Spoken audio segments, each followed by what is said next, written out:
کلام پاک کی آیات کو تعویذ بنا کر گلے میں ڈالنا، بازو پر باندھنا جائز ہے یا نہیں، اور اس پر بھروسہ کرنا صحیح ہے یا غلط؟ قرآن پاک کے تعویذ گلے میں ڈالنا سنت رسول اللہ صلی اللہ علیہ وسلم سے ثابت نہیں ہے، مسنون عمل نہیں ہے۔ قرآن پاک کے تعویذ گلے میں ڈالنا مسنون نہیں ہے، سنت سے ثابت نہیں ہے۔ اب آپ میں سے کئی لوگ سوچتے ہوں گے کہ پتہ نہیں مولوی صاحب کا دماغ خراب ہے، قرآن پاک میں نہیں آتا کہ اللہ نے قرآن کو شفا کہا ہے؟ آتا یا نہیں آتا؟ قرآن شفا ہے نا، تو جب قرآن شفا ہے تو گلے میں ڈال لو تو کیا حرج ہے؟ ہمارے ہاں زیادہ بحث کیا حرج کی رہتی ہے، کیا حرج ہے؟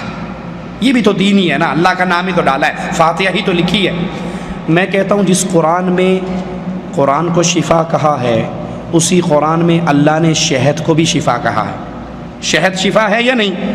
شہد میں اللہ نے شفا رکھی ہے نا، تو 1 کلو شہد کی بوتل لے کے گلے میں رسی باندھ کے گلے میں ڈال لو، اور کوئی پوچھے یہ کیا کر رہے ہو، تو بھائی شفا ہے، قرآن میں آیا شہد میں شفا ہے۔ وہ کہے گا دماغ خراب ہے تمہارا، اس کو کھانے سے شفا ہے، بوتل گلے میں لٹکانے سے شفا نہیں ہے۔ تو ہم کہیں گے بھائی قرآن پڑھنے سے شفا ہے۔ قرآن اگر آپ کے گھر میں جادو ہے، جنات کا اثر ہے، شیطانی معاملات ہیں، سورۃ بقرہ پڑھیے، شیطان بھاگ جائے گا۔ گھر میں آنے جانے کی دعائیں پڑھیے، شیطان بھاگ جائے گا۔ کھانا کھانے کے پہلے کی دعائیں پڑھیں، بیوی کے پاس جانے کی دعائیں پڑھیں، شیطان بھاگ جائے گا۔ یہ شیطان سے بچنے کے طریقے ہیں۔ اور تعویذ گلے میں لٹکانا قرآن کی آیات کا، اس میں ایک اور خرابی یہ ہے، جب باتھ روم میں جاؤ تو قرآن ساتھ لے جا سکتے ہو؟ جی نہیں لے جا سکتے، تو گلے میں جو لگا ہوا ہے یہ تو ساتھ جاتا ہے نا۔ جب جنبی حالت میں ہو قرآن پکڑ سکتے ہو، تو جب یہ گلے میں لٹکا ہوا یہ تو ساتھ رہتا ہے نا، اس لیے قرآن اس کام کے لیے نہیں آیا۔ علم کشف کے بارے میں وضاحت کریں۔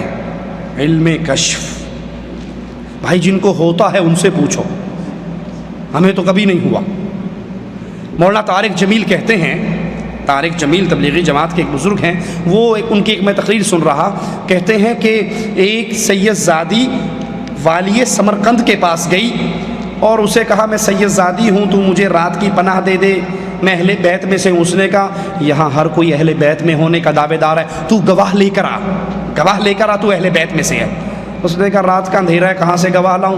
کسی نے کہا یہ تجھے کچھ نہیں دے گا، وہ آگ کا پجاری پارسی بیٹھا ہے اس کے پاس چلی جا۔ اس کے پاس گئی، کہا میں رسول کی بیٹی ہوں، مجھے پناہ دے دے۔ اس نے فوراً پناہ دے دی۔ اب یہ رات کو والی سمرقند سویا تو اس نے خواب دیکھا کہ میں جنت میں ہوں، بہت خوبصورت محل ہے، تو اس کے دروازے پر اللہ کے نبی کھڑے ہیں۔ میں نے کہا اللہ کے نبی یہ محل کس کا ہے؟ کہا مسلمان کا۔ میں نے کہا اللہ کے نبی میں بھی مسلمان ہوں۔ کہا تو مسلمان ہے تو گواہ لے کر آ، رات میری بیٹی تیرے پاس آئی تھی پناہ مانگنے کے لیے، تو نے کہا تھا گواہ لے کر آ، اب تو اپنے اسلام پہ گواہ لے کر آ۔ یہ ہڑبڑا کر اٹھا، کہا بہت بڑی غلطی ہوگی، باہر بھاگا، لوگوں سے کہا وہ ایک آئی تھی کہاں گئی؟ کہا وہ اس پارسی کے پاس گئی۔ صبح صبح اس کا دروازہ بجایا اور اس پارسی جب باہر آیا کہنے لگا جو منہ میں آتا ہے مانگ لے، یہ خاندان مجھے واپس کر دے۔ کہا سودا جان کر دیکھ کر کوئی واپس نہیں کرتا، جو خواب تو دیکھ رہا تھا وہی میں دیکھ رہا تھا۔ لائن ملی ہوئی تھی، بلیوٹوتھ کے ذریعے ادھر بھی رسالہ جا رہا ہے، ادھر بھی۔ یہ انٹرنیٹ اب آیا ہے، ادھر پرانا انٹرنیٹ، طارق جمیل صاحب کا پرانا انٹرنیٹ چلتا ہے۔ کہا وہی خواب جو تو دیکھ رہا تھا سیم وہی خواب میں دیکھ رہا تھا، جب تو ہٹانا پیچھے ہو کر میں آگے آ گیا تو اللہ کے نبی نے کہا تو نے میری بیٹی کو پناہ دی تھی نا، چل یہ تیرا محل ہے، ہیں؟ تو میں رات تک پارسی تھا، اب میں کلمہ پڑھ کے مسلمان ہو گیا، وہ محل مجھے مل گیا ہے۔ یہ جو کشف ہو جاتا ہے نا، جو وہ دیکھتا ہے یہ بھی دیکھتا ہے، برابر ہو جاتا ہے سارا کام، یہ علم غیب کا دوسرا نام ہے۔ اگر اس کو غیب کہیں گے تو بریلوی ماریں گے۔ کل تک ہمیں مشرک کہتے تھے، یہ کہہ کر کہ اولیاء اللہ انبیاء عالم الغیب ہوتے ہیں، تو ہم پہ مشرک کا فتویٰ لگایا، تو انہوں نے نئی ٹرم نکالی ہے۔ وہ نئی ٹرم کیا ہے؟ کشف ہو جانا۔ اشرف علی تھانوی صاحب اپنی کتاب میں لکھتے ہیں کہ ہمارے ایک پیر ایک دوسرے پیر کی قبر پہ فاتحہ پڑھنے کے لیے گئے، تو فاتحہ پڑھ کے جب واپس آئے کہنے لگے بھائی یہ کون سے پیر تھے؟ کہا یہ فلاں فلاں پیر تھے۔ کہا بڑے دل لگی باز تھے۔ کہا کیوں؟ کہا جب میں فاتحہ پڑھ رہا تھا مجھے کشف ہوا، مجھے نیچے سے کہنے لگے چل کسی مردے پہ جا کے پڑھ، زندے پہ فاتحہ پڑھنے آ گیا، غلطی سے دبا دیا ہوگا کسی غریب نے اس کو۔ تو یہ کشف علم غیب کا دوسرا نام ہے، قبر کا کشف ہو جانا۔ احمد رضا خان بریلوی بھی لکھتے ہیں ملفوظات میں، اور مولوی سکریہ بھی لکھتے ہیں فضائل اعمال میں کہ ایک نوجوان تھا، وہ نوجوان وہ نوجوان مشہور تھا، اسے کشف ہو جاتا ہے جنت جہنم میں کیا ہو رہا ہے، ایک سیکنڈ میں پورا چینل چل جاتا ان کے سامنے۔ اچانک ایک دن بیٹھا روٹی کھا رہا، چیخ مار کے رونے لگ گیا۔ ہم نے پوچھا کیوں روتا ہے؟ کہا میری ماں جہنم میں جل رہی ہے۔ ریموٹ کا بٹن آن ہوا، جہنم کھل گئی سامنے، سیٹلائٹ سے دیکھ رہا ہے جہنم میں کیا ہو رہا ہے، رونے لگ گیا۔ ایک پیر صاحب نے 70,000 مرتبہ لا الہ الا اللہ پڑھا تھا، دل ہی دل میں بخش دیا، بلٹی کر دیا، بلٹی چھوٹ بھی گئی، ادھر وصول بھی ہو گئی، ہنسنے لگ گیا۔ کیا چچا میری ماں جہنم سے نکال لے گئی، جنت میں جا رہی ہے۔ تو یہ کشف جو تم اپنے پیروں کے لیے حلال کر رہے ہو، رسول اللہ کو کیوں نہ ہوا جب خیبر کے اندر ایک یہودیہ نے زہر والا کھانا لا کر دے دیا؟ نبی کو کیوں نہ ہوا جب عائشہ پر تہمت لگی؟ نبی کو کیوں نہ ہوا جب 70 قاریوں کو ظالم مانگ کر لے گئے اور شہید کر دیا؟ نبی کو کیوں نہ ہوا جب عائشہ کا ہار گم ہوا؟ نبی کو کیوں نہ ہوا جب ابو سفیان کا قافلہ سمندر کے راستے سے ہو گیا، آرام سے مکہ پہنچ گیا بدر کے مارکے میں؟ نبی کو یہ کشف کیوں نہ ہوا؟ انا للہ و انا الیہ راجعون۔ کیا قرآن خوانی اور اصال ثواب سنت سے ثابت ہے؟ جی، قرآن خوانی اصال ثواب سنت سے ثابت ہے، لیکن میرے نبی کی سنت سے نہیں، انڈیا پاکستان کے مولویوں کی سنت سے۔ نبی کی سنت میں قرآن خوانی اصال ثواب کے، جو یہ قرآن خوانی کا اصال ثواب ہے کہ قرآن پڑھا اور پڑھنے کے بعد کہا اللہ یہ 2 قرآن فلاں بابا جی کی روح کو اصال ثواب، اور ادھر سے بلٹی گئی ادھر چھوٹ گئی، یہ اللہ کے رسول کی سنت سے ثابت نہیں ہے۔ سنت سے ثابت کیا ہے؟ اللہ کے نبی فرماتے ہیں ایک شخص جنت میں اچانک اس کے درجات بلند ہو جاتے ہیں، وہ کہتا ہے اللہ میرے تو عمل بھی نہیں ہے، میرے درجات بلند کیوں ہو رہے؟ تو مالک فرماتا ہے تیرا ایک نیک بیٹا۔ کون سا بیٹا؟ جی کون سا بیٹا؟ جس بیٹوں کو بیالوجی کی ٹیوشن کے لیے تو 500 ریال کے اوپر ٹیوٹر فراہم کیا گیا، جس بچے کو انگلش کی ٹیوشن کے لیے 500 ریال پہ ٹیوٹر فراہم کیا گیا، لیکن قرآن اس کو نہیں پڑھایا گیا، اس کی تربیت کے لیے ڈش انٹینا گھر میں لگا کر دیا گیا۔ مولوی صاحب کی کریے نال والےاں دے گھر جاندا سی، کسی اور کے گھر جاتا تھا یہ فلمیں دیکھنے، ہم نے کہا یہ بدماشی اس کو گھر میں ہی لا کر دے دو، آج یہ فلمیں دیکھنے کسی اور کے گھر جاتا ہے، کل کو یہ بدکاری کرنے کے لیے اگر کہیں اور جائے گا تو وہ بھی پرووائڈ کر دو گے، پتر اوتھے نہ جا، ایتھے ہی منہ کالا کر لا جڑا کرنا ہے، وہ بھی یہی کرو گے۔ وہ بیٹا جس کو ڈش انٹینے، جس کو کیبل، جس کو فلمیں، جس کو گانے، جس کو نئے والیم، وہ سارے دیے ہوئے ہیں۔ مولوی صاحب نماز کے لیے گئے ہوئے ہیں، اللہ اکبر، پہلی صف میں کھڑے امام کے پیچھے بڑے خشوع و خضوع سے نماز پڑھ رہے ہیں، اور بیٹا گھر کے اندر میگزین پڑھ رہا ہے، سویا پڑا ہے، گانے سن رہا ہے، فلمیں سن رہا ہے، اور یہ واپس آ رہے ہیں تسبیح پھیرتے ہوئے استغفر اللہ استغفر اللہ استغفر اللہ۔ اجی آپ کا بیٹا نماز میں نہیں تھا، اولاد جوان ہو گئی ہن قابو نہیں آندی، جب یہ چھوٹے تھے تو نے تب سے اس کو برباد کیا تھا، تب سے گھر میں ڈی وی، تب سے گھر میں ڈش انٹینے، تب سے گھر میں کیبل، تب سے گھر میں بدکاری بدماشی کے آلات تو نے لا کر دیے تھے۔ آج جہنم میں اگر یہ بیٹا جائے گا تیری ٹانگ کھینچ کے لے کر جائے گا ساتھ، وہ کہے گا اللہ میری تو اولاد، میرے تو کوئی اعمال نہیں، درجات کیوں بلند ہو گئے؟ مالک فرمائے گا میرے بندے تیرا نیک بیٹا تیرے لیے دنیا میں دعا کرتا ہے، اس دعا کی وجہ سے تیرے درجات بلند ہوتے ہیں۔ باقی گٹھلیوں پہ آیت کریمہ پڑھ کے بلٹی کرنا، قرآن پڑھ کے بلٹی کرنا، یہ مولویوں کا دھندا ہے، پیٹ بھرنے کا دھندا ہے۔ میں خود ایک دیوبندی مدرسے میں حفظ کرنے کے لیے گیا تو وہاں ہم روز لطیفے کیا دیکھتے، گاڑی آ کر کھڑی ہوتی، اس میں ایک بابو جی نیچے نکلتے، مولوی صاحب کے پاس آ کے بیٹھ جاتے، ماں کے لیے قرآن چاہیے، وہ ایک درویش کو اٹھاتے چلے، وہ درویش اب پھیرا مارتا، ایک کے پاس جاتا کتنے 2 پارے، دوسرے کے پاس 3 پارے، اس کے پاس 1 پارا، اس کے وہ ساری کلیکشن کر کے آتا، مولوی صاحب کے کان میں کہتا 5 قرآن ہو گئے، وہ کہتا جی 5 قرآن تیری ماں کو دیے، وہ کہتا 500 روپے تجھے دیے، چل۔ ابھی یہ گیا، آدھے گھنٹے بعد دوسری گاڑی والا آ گیا، ابا مر گیا قرآن چاہیے، چل بھائی چل کھڑا ہو، وہ ایک پھیرا، ابھی اس نے 2 رکوع نہیں پڑے ہوتے اور جھوٹ مار کے 2 سپارے اس کو دے دیتا۔ اگر یہ سسٹم چلنے والا ہوتا تو غریب مارے جاتے، امیر جیت جاتے۔ کیوں؟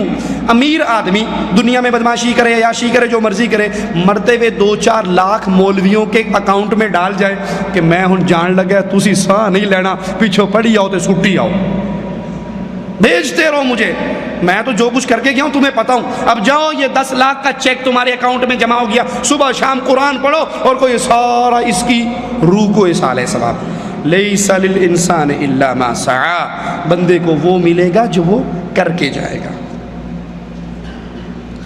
کیا قبر پہ چادر چڑھانے سے بندہ کافر ہو جاتا ہے؟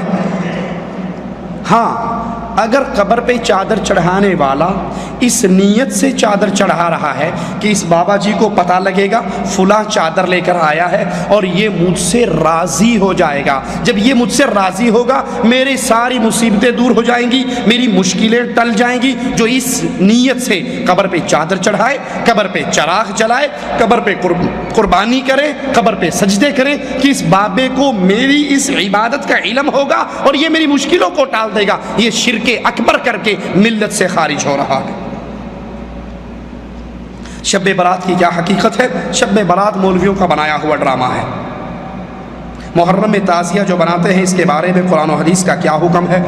جب قرآن اور حدیث پورا ہوا اس وقت تعزیہ نہیں تھا، جب قرآن و حدیث پورا ہوا، الیوم اکملت لکم دینکم کی جب آیت اتری اس وقت تعزیہ۔ وہ بڑا مشہور ایک لطیفہ ہے، ایک سنی مولوی کا شیعہ مولوی سے مناظرہ تھا ایک بادشاہ کے دربار میں کہ کون سچا ہے کون جھوٹا، تو سنی مولوی نے جوتی اٹھا کے بغل میں دے لی۔ تو جب سٹیج پہ پہنچا وہ شیعہ کہنے لگا دیکھو اس جاہل کو اتنا نہیں پتا کہ جوتی بغل میں لے کے نہیں آتے وہاں اتارتے۔ اس نے کہا اصل میں نبی صلی اللہ علیہ وسلم کے دور میں جو شیعہ تھے نا وہ صحابہ کی جوتیاں چرا کے بھاگ جاتے تھے۔ تو اس نے کہا بیوقوف پاگل، شیعہ تو نبی کے دور میں تھے ہی نہیں۔ کہا بس اتنا ہی سمجھانا تھا کہ یہ بات کی پیداوار ہے، اس دور میں نہیں تھے۔ تو جب شریعت پوری ہوئی اس وقت تعزیے نہیں تھے۔ یہ تعزیے عراقیوں کی پیداوار ہیں، کوفیوں کی پیداوار ہیں اور بعد کی بنائی ہوئی بدعات ہیں، یہ جائز نہیں ہے۔ والدین کو موت کے بعد اس کا ثواب پہنچانے کا کیا طریقہ ہے؟ اللہ کے نبی صلی اللہ علیہ وسلم نے 3 چیزیں بیان فرمائی ہیں۔ جب انسان مر جائے تو اس کا صدقہ جاریہ ملتا ہے اس کو، جو وہ خود مسجد بنا گیا، مدرسہ بنا گیا، کوئی صدقہ جاریہ کام کر گیا، کسی کو علم پڑھا گیا وہ بھی اس کو ثواب ملے گا، اور نیک اولاد چھوڑ گیا وہ اس کے لیے دعا کرے تو وہ اس کو اولاد اس کا ثواب ملے گا۔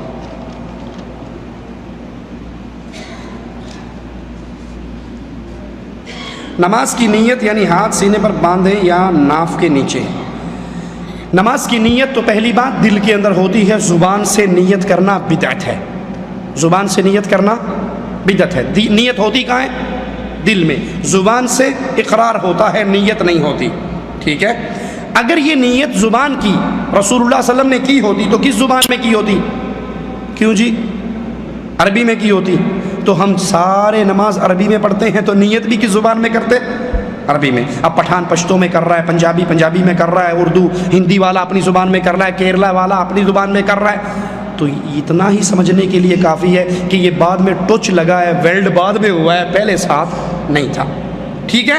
دوسری بات کہ زبان نیت کا مقام دل ہے۔ مثال کے طور پہ آپ گھر میں بیٹھے کتاب پڑھ رہے ہو، آپ کی بیگم آپ کی امی آپ سے کہتی ہیں کہ بیٹا آؤ، شوہر جی آؤ کھانا کھا لو، آپ کی کھانے کی نیت ہے تو کتاب بند، یہ رکھ دی ٹیبل پہ، آپ اٹھے ہاتھ دھوئے اور آ کے دسترخوان پہ بیٹھ گئے، کھانا لگ گیا، آپ نے بسم اللہ پڑھ کے کھانا شروع کر دیا۔ نیت تو ہر کام کی ضروری ہے نا، انما الاعمال بالنیات، ہر عمل کے لیے نیت بنیاد ہے۔ تو کبھی آپ نے دیکھا کسی عقل مند نے نیت کی ہو، دسترخوان پہ آ کر بیٹھ کر وہ کہے میں نیت کرتا ہوں روٹی کھانے کی، 2 روٹیاں کھاؤں گا، 1 پلیٹ سالن کھاؤں گا، 1 گلاس پانی پیوں گا، دائیں ہاتھ سے پیوں گا، منہ کے راستے کھاؤں گا، پیٹ کے واسطے کھاؤں گا، سامنے ابو، ادھر امی، ادھر باجی، بسم اللہ کی کسی نے؟ اور اگر کوئی نہ کرے اور اس کو کہ مولوی صاحب نماز میں تو تو نے نیت کرتا ہوں نماز کی، نماز 4 فرض پیچھے امام کے، منہ میرا خانہ کعبہ شریف کی طرف، واسطے اللہ تبارک و تعالیٰ کے، فرض اللہ کے اوپر چھت نیچے فرض، ادھر عبد الرحمان ادھر عبداللہ، اگلی صف میں امام پچھلی میں کوئی بھی نہیں، اللہ اکبر، تو نے نماز میں تو کی تھی، کھانے میں کیوں نہیں کی؟ وہ کہے گا مولوی صاحب تیرا دماغ خراب ہے کیا؟ جب میں نے ہاتھ دھوئے تو کیوں دھوئے؟ میں نے کتاب پڑھتے پڑھتے رکھ دی تو کیوں رکھی؟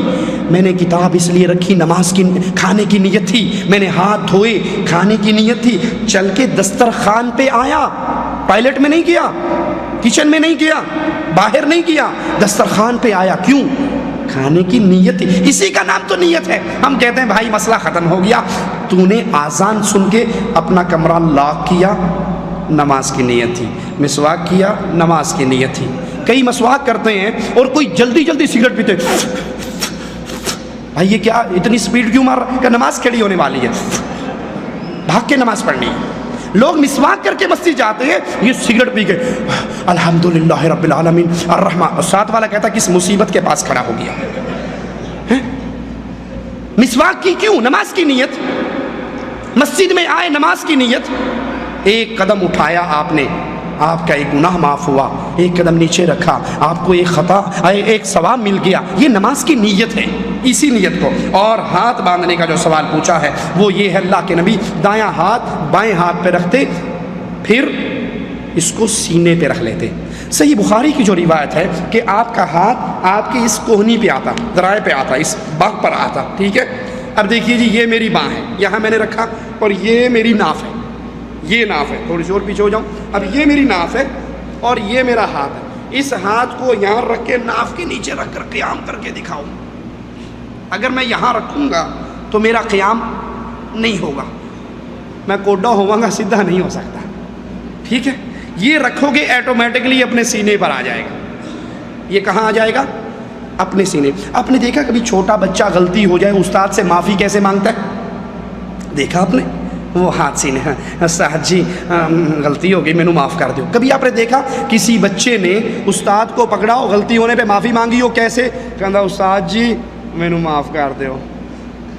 معافی مانگی کبھی کسی نے ایسے؟ وہ تھپڑ مارے گا اس کے منہ پہ، اگر یہاں رکھ کے معافی مانگے گا۔ یہاں کہتے ہیں استاد جی معاف کر دو۔ جب انسان نماز کے لیے آتا ہے دایاں ہاتھ اپنے بائیں ہاتھ پہ رکھتا ہے، ثم علی صدرہ، پھر اپنے سینے پہ رکھتا ہے۔ اور کائنات کی کوئی ایک روایت نہیں دکھا سکتے کہ اللہ کے نبی نے حکم دیا ہو حضرت عائشہ کو کہ تو سینے پہ باندھنا اور ابو بکر صدیق کو تو ناف کے نیچے باندھنا۔ اگر ناف کے نیچے سنت ہے تو ماؤں اور بہنوں کو سینے پہ کیوں بندھواتے ہو؟ اور اگر سینے پہ باندھنا سنت ہے تو تم زیر ناف کیوں باندھتے ہو؟ کیا محمد صلی اللہ علیہ وسلم کے صدقے یا وسیلے سے مانگنا صحیح ہے یا غلط ہے؟ رسول اللہ صلی اللہ علیہ وسلم کے صدقے اور وسیلے سے مانگنا، اس کی تعلیم نہ قرآن نے دی ہے نہ حدیث نے دی ہے، یہ بدعت ہے، یہ شرک کی طرف لے جانے والا راستہ ہے۔ کفار مکہ کا یہی عقیدہ تھا، وہ کہا کرتے تھے ما نعبدہم الا لیقربونا الی اللہ زلفی، ہم ان کے پاس جاتے ہماری سنتا نہیں ہے، ان کی موڑتا نہیں ہے، ہماری ان کے آگے ہؤلاء شفعاؤنا عند اللہ، ہماری ان کے آگے ان کی اللہ کے آگے۔ ٹائم نہیں ہے اس پر مزید وضاحت کرنے کی۔ اللہ سے اس کے اسماء و صفات کا واسطہ دے کے مانگا جا سکتا ہے، اپنے نیک اعمال کا واسطہ دیا جا سکتا ہے، زندہ نیک بزرگ سے دعا کروائی جا سکتی ہے۔ کیا نماز عشاء رات دیر گئے پڑھ سکتے ہیں اور عشاء کی نماز کے ساتھ تراویح یا تہجد کی نماز پڑھ سکتے ہیں؟ اگر ساری مسجد کے لوگ عشاء کو تاخیر سے پڑھیں تو پڑھی جا سکتی ہے، افضل ہے۔ آپ نے فرمایا مجھے امت پر سختی کا ڈر نہ ہوتا تو میں اس کو دیر سے کہتا، لیکن اگر جماعت مسجد میں جلدی ہو رہی ہے اور آپ دیر سے پڑھنا چاہیں تو آپ کو اجازت نہیں ہے کہ نماز چھوڑ کے آپ گھر بیٹھے رہیں، جس وقت جماعت ہو رہی ہے اس کے ساتھ آ کے نماز پڑھیں۔ شادی میں اگر اسی طرح تراویح ہو رہی ہو تو آ کر فرض و تراویح میں شامل ہو کر 2 رکعتوں کے بعد آپ کھڑے ہو کر اپنی عشاء کی نماز پوری کر سکتے ہیں۔ شادی میں اگر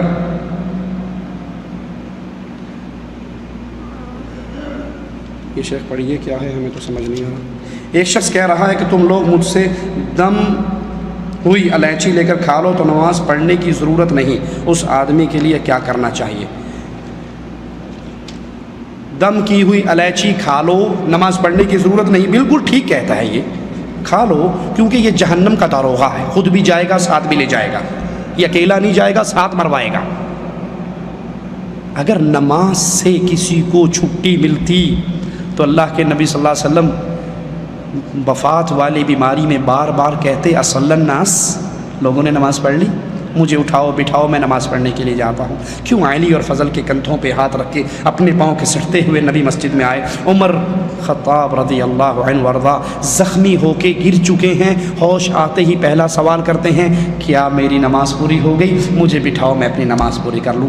جو یہ سمجھے کہ کچھ لوگ ایسے ہیں، ذرا غور سے سننا، غور سے سننا، یہ مسئلہ اکثر درپیش رہتا ہے۔ اگر کسی کا یہ عقیدہ ہو کہ کچھ لوگ ایسے ہیں ہمارے اولیاء ہمارے بزرگان جو نماز پڑھنے کے معاملے سے اگے لنگے نہیں ہوں، مرید اور پیر اکٹھے سفر کر رہے نا، نماز کا ٹائم ہوا, مرید نے نماز پڑھی. کہا پیر جی آپ نے نہیں پڑھی؟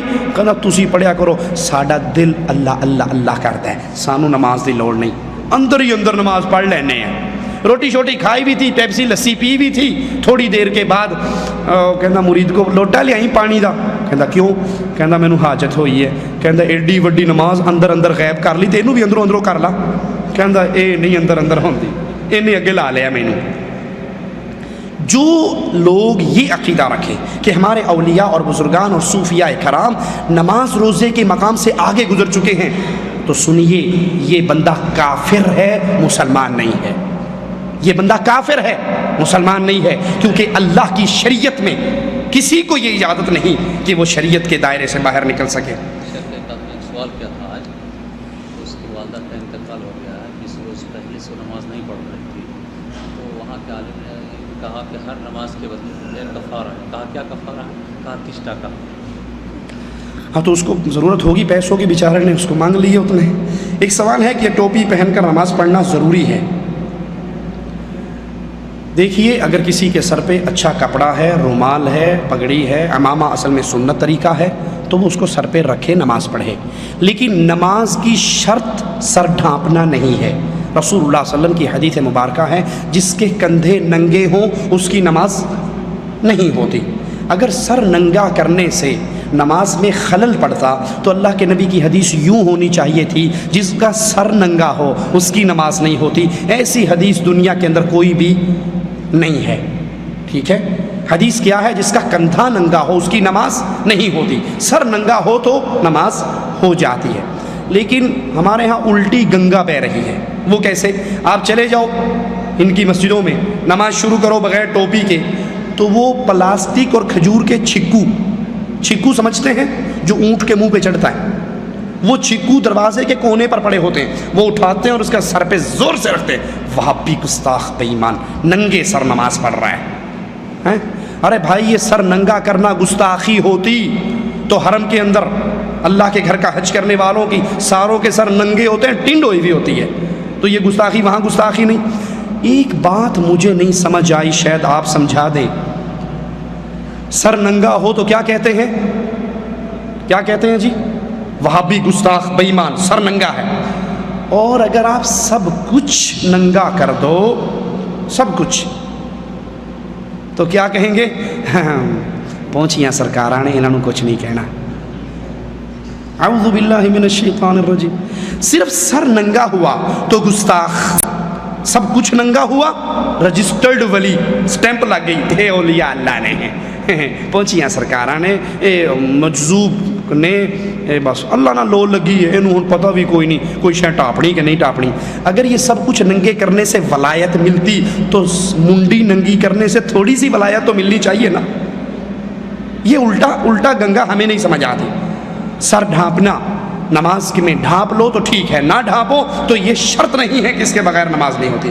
قبر میں میت کے ساتھ جائے نماز اور احرام رکھنا جائز ہے یا نہیں؟ اس کے اعمال کا وقت گزر چکا ہے, اب حساب کا وقت ہے.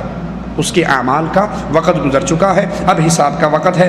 ایسی کوئی روایت ہمارے علم میں نہیں کہ میت کے ساتھ عہد نامہ رکھو, اس کے ساتھ اس کا جائے نماز رکھو, تاکہ فرشتوں کو پتہ نہیں ہوتا نا یہ نمازی یا بے نمازی, وہ جائے نماز دیکھ کے سمجھیں گے نمازی ہے, اور احرام دیکھ کے سمجھیں گے کہ جی واقعی یہ پکی گل ہے, عمرہ بھی کر کے آیا. اس کے ساتھ سعودی ایئر لائن کی ٹکٹ بھی رکھ دیا کرو کہ دیکھو یہ کنفرم سیٹ تھی اس کی اور یہ جدے سے ہو کر آیا تھا.